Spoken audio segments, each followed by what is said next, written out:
Masalah yang biasa kereta konti hadapi, nampak ni. Bumbung runtuh, lining roof dia.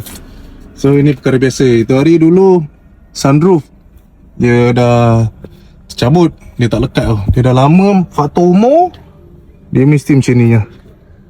Saya rasa kalau geng-geng konti dia tahulah kot benda ni, benda biasa kena tukar ni.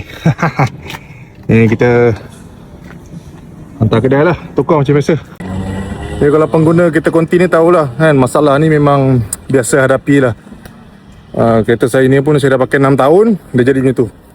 Dia nak tak nak kan, memang akan runtuh juga dia punya lining roof dia tu. Tak tahulah, mungkin sebab dekat negara Mak Saleh sana tu sejuk kan, sini panas. Tak tahulah sebab tu ke apa kan. Dia macam tu lah, 6-7 tahun, 8 tahun ke kan, memang akan cabut.